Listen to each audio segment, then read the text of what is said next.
आदाब नाजरीन, मैं MS अली, आप देख रहे हैं क्राइम कंट्रोल न्यूज़। आइए देखते हैं ये खास खबर। टेस्ट कर रहे हैं तो आप अभी मैं आपको क्लियर कट बोल दिया, मेरा मुकाबला एमआईएम से है क्योंकि बीजेपी डमी कैंडिडेट है। तो हिंदुस्तान में पूरा नरेंद्र मोदी और कांग्रेस पे है मुकाबला। मगर अगर से यहाँ कोई बीजेपी का तगड़ा कैंडिडेट देता था तो मज़ा आ जाता था, बीजेपी से रहता था। मगर एमआईएम और बीजेपी का टाइप है, उसके लिए यहाँ पे डमी कैंडिडेट दिए। तो कांग्रेस का लोग एमआईएम से कंपटीशन है।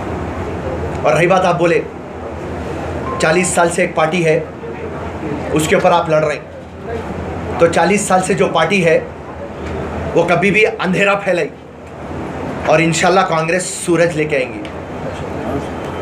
तो 40 साल के अंधेरे 1 मिनट सूरज आने से चले जाते हुए, और इंशाल्लाह आवाम चाह रही कि बदलाव लाना, चेंज लाना। और 40 साल के बाद पहली टाइम कांग्रेस बोली, क्योंकि कांग्रेस और एमआईएम का अलायंस था एक ज़माने में। कांग्रेस ये समझती थी कि एमआईएम हैदराबाद को डेवलप करती, एक अच्छी पार्टी है, दर्द भरी पार्टी है। मगर कांग्रेस को समझ में आया दर्द भरी नहीं है, लोगों को दर्द देते और ख़ुद डेवलप होते, खुद करोड़पति बनते। उसके बाद राहुल गांधी बोले आउटराइट आप जाइए। अब हम आउटराइट आए, हमारे पूरे कार्यकर्ता आए, हैदराबाद में बेहतरीन कार्यकर्ता है हमारे, इतने तगड़े कार्यकर्ता है। मगर अलायंस था 40 साल से, वो मायूस थे। अब जैसा पता चला आउटराइट जाना है तो वो खुल के आ रहे। आप कल देखिए बहादुरपुरे में सरों का समंदर था जलसे में। आज मैं आया यहाँ पे गौलीपुरा है, गौलीपुरा, वहाँ से चौरस्ते से मंदिर के पास बेहतरीन वेलकम। तो आवाम चाहती बदलाव होना और कांग्रेस से ये बदलाव आता, क्योंकि बीजेपी जो हुकूमत है उनके एक भी वादे पूरे नहीं करे। केसीआर साहब है, एक भी वादे पूरे नहीं करे। और एमआईएम पार्टी तो वादा करती ही नहीं। बीजेपी को एक मैनिफेस्टो रहता, टीआरएस को एक मैनिफेस्टो रहता, एमआईएम पार्टी को मैनिफेस्टो इसलिए रहता। और पब्लिक कभी पूछी साहब आपको वोट डाल रहे हैं, आपका मैनिफेस्टो क्या है? कभी पब्लिक ने पूछी, क्योंकि पब्लिक का उसको अंदाजा इसलिए। सो जितने भी 3 भी पार्टियां हैं उनका एक मैनिफेस्टो में एक भी वादा पूरा नहीं हुआ। तो उसके लिए आवाम कांग्रेस की तरफ देख रही है। कांग्रेस इतना खुल के कार्यकर्ता शमूलियत हासिल कर रहे हैं, मैं आपकी बात को नहीं मानता हूँ। कांग्रेस के लीडर जा रहे हैं वो बात मानता हूँ।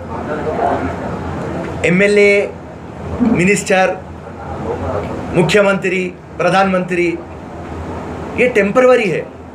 जो परमानेंट चीज़ है वो हमारा कार्यकर्ता है, और कांग्रेस की मजबूती हमारा कार्यकर्ता है। और कार्यकर्ता हमारा कांग्रेस का कैसा है मालूम? सिकंदर की तरह। सिकंदर बोलते हो अलेक्जेंडर द ग्रेट, जो सबसे ज़्यादा दुनिया में जीता और बहादुर, वैसा हमारा कांग्रेस का के सिकंदर है ये। और ये सिकंदरों के ऊपर कुछ कहना चाह रहा हूँ। जो कल कहा, सिकंदर हालात के सामने नहीं झुकता, तारा टूटता भी है तो ज़मीन पे गिरा नहीं करता। हजारों दरियाएं एक समंदर में गिरा करते, मगर एक समंदर कोई दरिया में नहीं।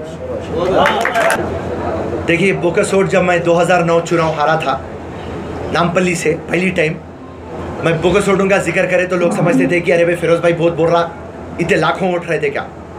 मैं सुप्रीम कोर्ट गया, सुप्रीम कोर्ट से हाई कोर्ट को रिमांड करे केस, इलेक्शन कमीशन को ऑन रिकॉर्ड बुलाए, और इलेक्शन कमीशन कबूल करी कि हाँ साहब, हैदराबाद के अंदर, ग्रेटर हैदराबाद के अंदर, तेलंगाना के अंदर और नामपल्ली के अंदर, हैदराबाद में कितने वोट है बोल के कबूल करी मालूम? डुप्लीकेट डबल वोट 5,21,000, नामपल्ली में 90,000, ग्रेटर हैदराबाद में 11 लाख और पूरे तेलंगाना में 29 लाख। कबूल करके हाई कोर्ट को ये बात बोली, हम इसको डिलीट करते, प्यूरिफिकेशन ऑफ इलेक्टोरल रोल्स करते, और इलेक्शन आए जब तक हम साफ करते। उसके बाद में हाई कोर्ट को जब हम जाके रुजू हुए और बोले साहब इन लगा अभी चेंज नहीं करे, ओनली 10% डिलीट करे, तो हाई कोर्ट पलट के बोली इलेक्शन का नोटिफिकेशन आ गया, अब हम ये प्रोसेस में हम नहीं आ सकते, इलेक्शन के बाद देखेंगे। इलेक्शन कमीशन दिल्ली को 10 टाइम बोले, स्टेट सीओ रजत कुमार को 100 टाइम बोले, सुप्रीम कोर्ट को बोले, हाई कोर्ट को बोले। तो हमारे को ये समझ में आया election commission of India, CEO Telangana और हाई कोर्ट उनको दिलचस्पी नहीं है वोटा हटाने की। मगर हम हमारा आंदोलन जो है और जो हमारा संघर्ष है एज ए यंग लीडर करते रहेंगे। आज वोट नहीं निकले, इंशाल्लाह आने वाले दिनों में हम निकाल देंगे और 2024 जब इलेक्शन आएगा पूरे साफ सुथरे हम करेंगे, पर हम कोशिश तो बराबर कर रहे हैं।